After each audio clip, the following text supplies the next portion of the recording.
After our engagement, my husband's mother insisted I wear her old wedding dress. When I declined, she hissed, "If you marry my son, you do as I say." My husband agreed. It's important to her. I smiled, nodded, and walked down the aisle in a dress that left everyone in shock. Mark and I had been engaged for 3 months when Sylvia dropped her bombshell. We were sitting in her overly floral living room, sipping the weak tea she always insisted on serving, when she suddenly clasped her hands together and said, "You'll be wearing my wedding dress, of course." I almost choked. I wasn't even thinking about my dress yet, I was still finalizing a venue. But Sylvia spoke as if it was already decided. I forced a smile. "That's really sweet, but I won't take no for an answer," she interrupted. "All the women in our family have worn it." Now, here's the thing. Mark had one older sister, Stephanie, and she had not worn the so-called family dress. She had eloped, and Sylvia never forgave her for it. But I wasn't about to point that out. I tried to be polite. "That's a really kind offer, but I was hoping to find something that." Sylvia's expression darkened. "If you marry my son, you do as I say." I blinked. "Excuse me?" Mark, who had been silent this whole time, finally spoke. "Babe, it's important to her. Just try it on." I turned to him, waiting for him to tell his mom she was being ridiculous. That I should wear what I wanted.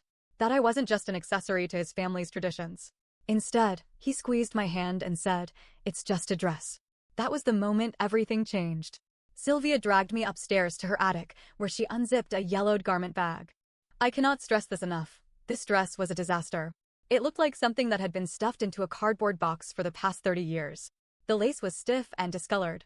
The sleeves were puffy in a way that would have been horrifying even in the 80s. There was a giant stain on the train that I prayed was just from old champagne. It smelled like dust, mildew, and bad decisions. Sylvia ran her fingers over it like it was some priceless artifact. "It's perfect, isn't it?" I stood there, staring at this moth-eaten nightmare, trying to find the right words. I wasn't about to wear this thing. There was no way. I'm not sure it's really my style. Sylvia's lips pressed into a thin line. "Style?" She scoffed. "You think you have better taste than me?" I bit back my first response. Instead, I tried reasoning with her. "I just don't think it would suit the wedding we're planning. The venue is, oh, so now my dress isn't good enough for your fancy little wedding." Before I could respond, Mark stepped in. "Mom, she's just nervous. We'll take it home and she'll think about it." I gave him a look, but he ignored me. Sylvia's expression softened. "That's my good boy. Always taking care of his mother." That was when I realized something. This wasn't just about the dress. This was a test. Sylvia was trying to see if she could control me. And Mark? Mark was failing. So, I smiled. I nodded. And I agreed to take the dress home. Over the next few weeks, Sylvia called me constantly to ask if I had fallen in love with the dress yet. I gave vague answers, trying to avoid a fight, but she wasn't buying it. One evening, she called again. Mark answered and put her on speaker. "Have you scheduled the fitting?" she asked. I sighed. "I told you, Sylvia, I haven't decided yet." Her voice sharpened. "There is nothing to decide. You will wear the dress. End of discussion." And then Mark, the man I was supposed to marry, said, "She just really wants this. Babe, can't you do this one thing for her?" I stared at him. I felt my stomach twist. This wasn't just about the dress anymore. If I let this happen, it wouldn't stop here. Sylvia would dictate our wedding, our holidays, our entire marriage. And Mark? He would always take her side. That's when I made my decision. I played along. I told Sylvia I was so excited to wear her dress. I told Mark he was right, this was important. I went to a tailor, but not for alterations. I had something better in mind. The venue was stunning. A vineyard in Napa Valley, filled with fairy lights and soft music. Guests were seated. Mark was at the altar. Sylvia sat in the front row, smug as hell. Then the music started. The doors opened, and I stepped through. Not in Sylvia's dress. At least, not in the way she had imagined. I had transformed it. The puffy sleeves? Gone. The lace? Dipped in red dye. The train? Chopped into a mini skirt. The bodice? Tighter than a corset. The veil? Black. I had turned it into a scandalous, gothic masterpiece. The crowd gasped. Sylvia's jaw dropped. Mark's face went pale. I locked eyes with Sylvia and smiled. And then, the silence stretched for what felt like forever. The only sound was the wind rustling through the vineyard trees. Sylvia's face twisted in horror. Her mouth opened and closed like a fish gasping for air. Then she stood up so fast her chair screeched against the floor. "What have you done to my dress?" Her voice echoed across the venue. Mark was still frozen at the altar, eyes darting between me and his mother, looking like a man trapped in a nightmare. I kept my head high and walked down the aisle like I owned the place. My heels clicked against the stone path, each step deliberate, slow, powerful. When I finally reached Mark, his lips barely moved. What the hell are you wearing? I tilted my head, pretending to be confused. Your mom's dress, of course. It's a family tradition, right? A ripple of hushed murmurs spread through the guests. Some looked amused. Others scandalized. Stephanie, Mark's sister, was covering her mouth, trying not to laugh. Sylvia, on the other hand, was shaking with rage. Her face had turned a deep, blotchy red, and I could see the vein in her forehead throbbing. You ruined it. You ruined our family's history. You made a joke out of this wedding. I shrugged. No, I made it my own. Mark clenched his jaw. This isn't funny. Go change. I let out a sharp laugh. Oh, now you want to tell me what to do? His eyes darkened. This is humiliating. I leaned in slightly, lowering my voice just enough for only him to hear. Good. Now you know how I felt when you sided with her. Sylvia turned to Mark, her hands shaking. You can't let her do this. This is supposed to be our day. I raised an eyebrow. Our day? Mark ran a hand down his face, looking torn. But then he did what I should have expected. He reached for my arm. You're making a scene, he hissed. Just go put on something normal and we'll forget about this. I yanked my arm back. We'll forget? I don't think so. More murmurs from the guests. People were shifting in their seats, waiting to see what would happen next. Sylvia's hands curled into fists. I knew you were trouble. I told Mark not to propose. I told him you'd never fit in. I smiled. And yet here we are. That's when she snapped. Sylvia stormed up the aisle toward me, her heels clicking so hard I thought they might snap in half. You ungrateful, selfish little. Then she did the unthinkable. She grabbed the front of my dress and pulled. The sound echoed through the vineyard. I gasped as the fabric tore, the sound splitting through the air like a gunshot. The entire bodice nearly came off in her hands. A collective gasp from the crowd. Sylvia staggered back, holding a chunk of lace in her hands. My heart pounded, but I refused to give her the satisfaction of looking shocked. Instead, I laughed. Loud and clear. Wow, Sylvia. First you force me to wear this thing, then you destroy it? What kind of family tradition is this? She looked horrified at what she'd done, her mouth opening and closing.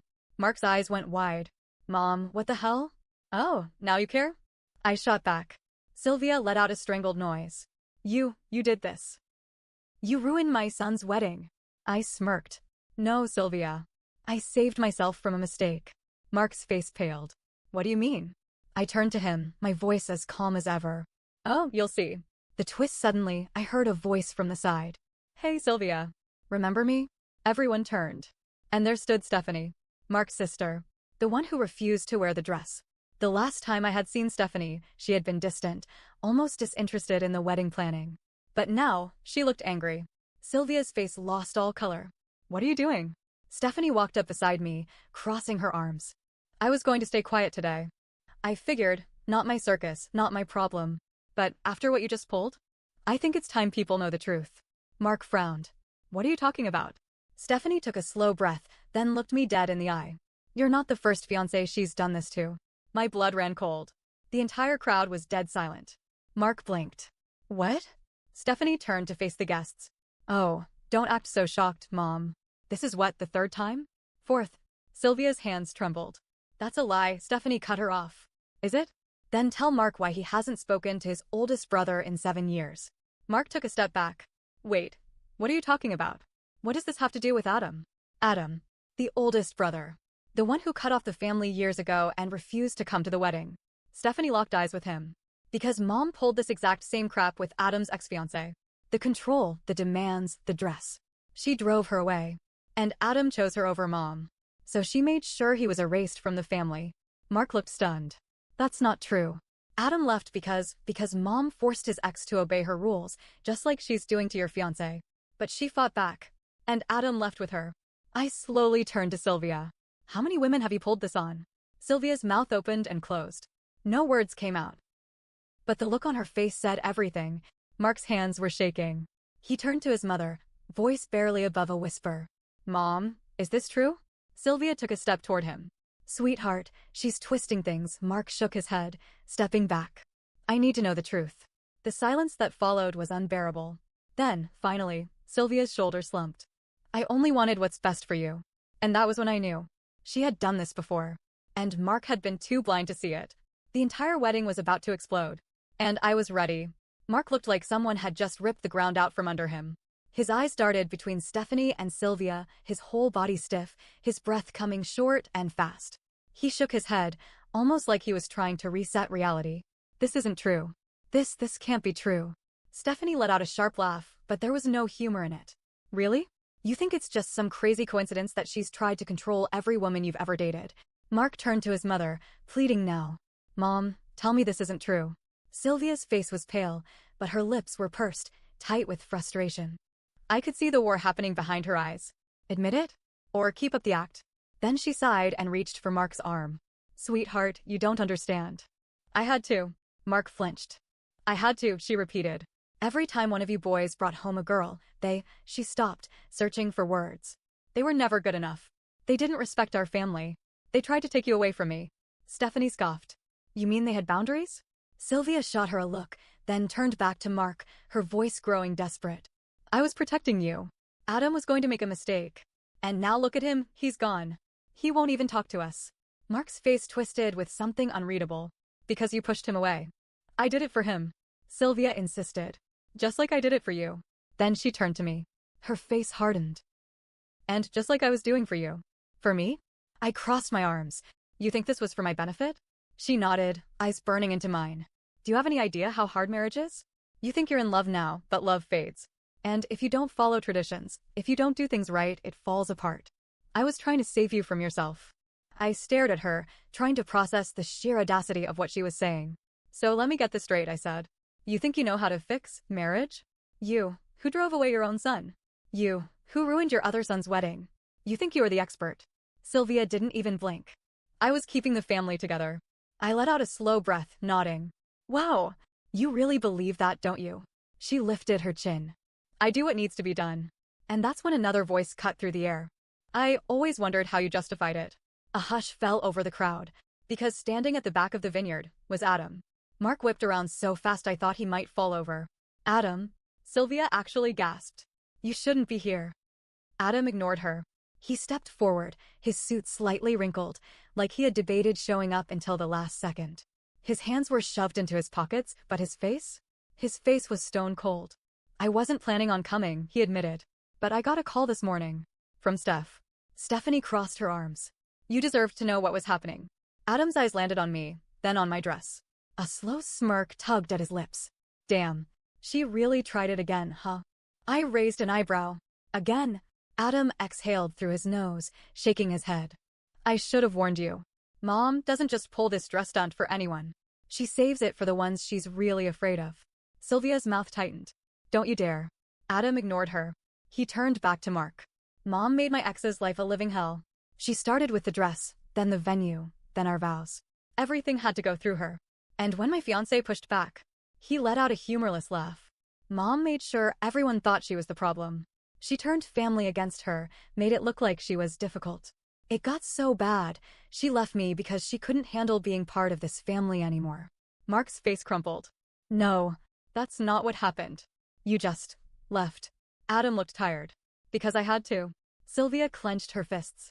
That woman was, Adam's voice snapped. Don't talk about her. Sylvia shut her mouth. Mark was shaking his head. No, this isn't right. This doesn't make sense. Mom's not perfect, but she's not a villain. Adam gave him a look of pure pity. Isn't she? Mark was struggling now, his brain desperate to reject what was happening. I could see the battle inside him, the part of him that had always trusted his mother, the part that wanted to defend her, fighting against the truth. Sylvia, sensing her control slipping, went for the nuclear option. She burst into tears. Oh, my sweet boy, she sobbed, reaching for Mark's hands. You can't believe them. I've only ever loved you. I gave you everything. And now they're turning you against me? Mark's breath hitched. He stared at her, his mother, the woman who had raised him. His mother, who was now exposed for who she really was. For a second, I almost felt bad for him. Then he looked at me. I raised an eyebrow, waiting. And his next words sealed his fate. Why are you doing this? Not to his mother. To me. The air left my lungs. Sylvia sniffled, squeezing his hands, playing the perfect victim. She's trying to ruin everything, honey. You know I only wanted what's best for you. Mark swallowed. His voice was small. I know. That's when I knew. He was too far gone. Even with all the truth laid out in front of him, he still couldn't see it. He still chose her. Adam saw it too. He sighed, rubbing a hand down his face. Jesus, Mark. Stephanie just shook her head. I took a slow, deep breath, bracing myself. Because I had one last move to play. I turned to Adam and said, "Do you have her number?" His eyebrows shot up. "Who?" "Your ex." I smiled. "I'd love to have a chat." Sylvia's entire body stiffened. Mark paled. "What are you doing?" I ignored him. I kept my eyes locked on Adam. Because I had a feeling. His ex had a lot to say. And this wedding was about to blow up. The air in the vineyard was thick with tension. Nobody moved. Nobody spoke. Sylvia's fingers curled against the fabric of her dress, her chest rising and falling in rapid bursts. She knew exactly what I was asking. Mark stood stiff, his knuckles white. He looked between me, Adam, and his mother, and I could see his mind racing, searching for some way to fix this, to bring things back to how they were before. But there was no way back. Adam's lips twitched as he pulled out his phone. "Yeah, I have her number." Sylvia let out a sharp breath. "You wouldn't." I smiled. "Wouldn't I?" Adam's thumb hovered over his screen.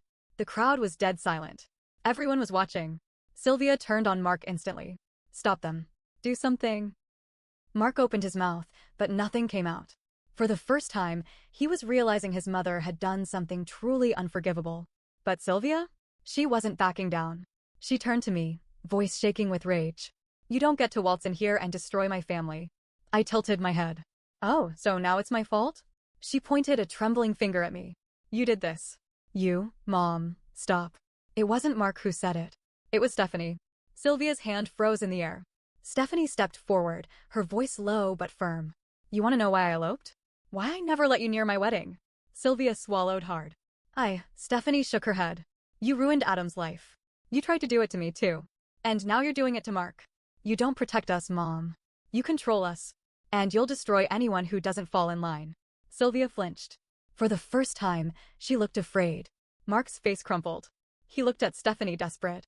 "You really think she did all that?" Stephanie's voice cracked. "I know she did." Adam nodded. "She did." And then, the final blow. I turned back to Sylvia and said, "Let's call your former daughter-in-law. Let's see what she has to say." I took the phone from Adam. The screen glowed, the call dialing. Sylvia lunged. She tried to snatch the phone from my hands, but I was quicker. I yanked it back just in time, her nails scraping against my wrist. Gasps rippled through the crowd. Sylvia lost it. "You don't get to do this," she shrieked. "You are nothing. You are temporary." If my son was smart, he'd realize that right now. Mark flinched, but he didn't say a word. Sylvia's voice rose, hysterical. "I built this family. I kept us together. I sacrificed everything. And you think you can just waltz in and tear it all apart?" The phone kept ringing. 1 second. 2. 3. Click. "Hello?" The voice came through, steady. Feminine. Sylvia went still. I held the phone up so everyone could hear.